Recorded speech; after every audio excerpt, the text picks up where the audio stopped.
Bonjour les amis, et nous voilà pour la dernière rétrospective de la course Buriram en Superbike en Thaïlande. En fait, on va faire simple, on va commencer par les abandons. Il a eu quelques abandons dans cette course. Évidemment, sur 19 pilotes, il va plus en rester beaucoup. En fait, il a eu les deux premiers pilotes, Warocon et Léon Camille, qui n'ont pas pris le départ, vu qu'à la deuxième course Super Pole 2, il a eu le drapeau rouge, il a eu une chute, et finalement, malheureusement pour eux, ils n'ont pas su prendre le départ de la dernière course. En abandon, on a eu Mercado, ça a commencé par Mercado, Tom Sykes avec la BMW. Ça m'a attristé un petit peu, je veux dire, mais bon, voilà, ce qui est fait est fait. Et Chase Davis. Je voulais souligner un petit peu Chase Davis parce que malgré la malchance que la moto, elle a commencé à fumer un petit peu et que finalement, il a dû tirer tout droit et arrêter la course parce qu'il a dû abandonner.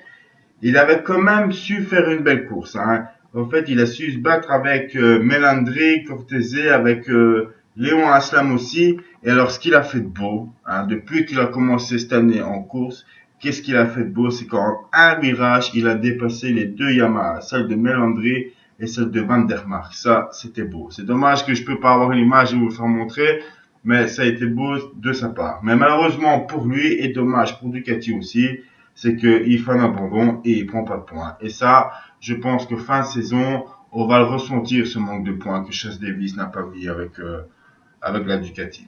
Mais bon, on a déjà fini la deuxième manche, on va attaquer la prochaine course. Alors, on va toujours venir au classement.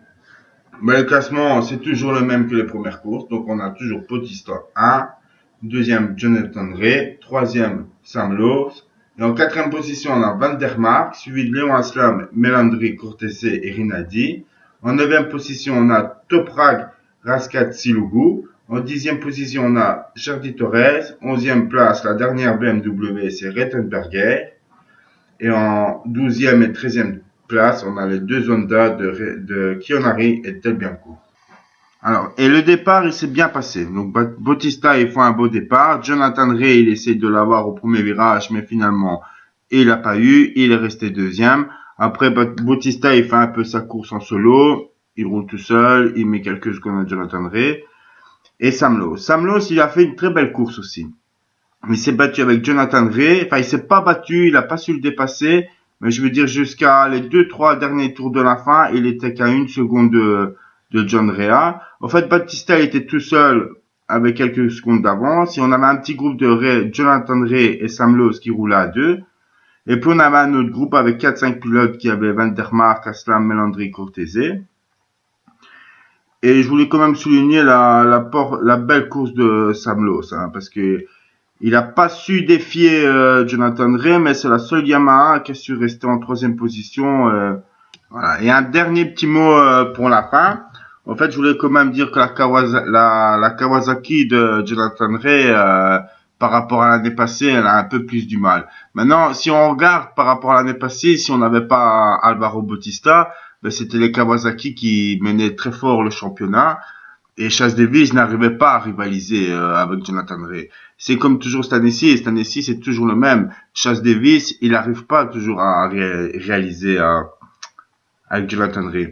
Alors maintenant qu'on a Alvaro Bautista et qui met des belles carottes, je veux dire, au Kawasaki, en fait, je voudrais pas que le championnat se termine comme ça, quoi. De course en course, c'est toujours la Ducati qui gagne. À mon avis, les Kawasaki vont sûrement revenir et retravailler. Je suis quand même content pour les Ducati parce que ça fait un moment donné qu'ils ont plus rien gagné en Superbike et même en MotoGP. Donc, voir une Ducati remporter un titre en championnat, ça c'est vraiment chouette.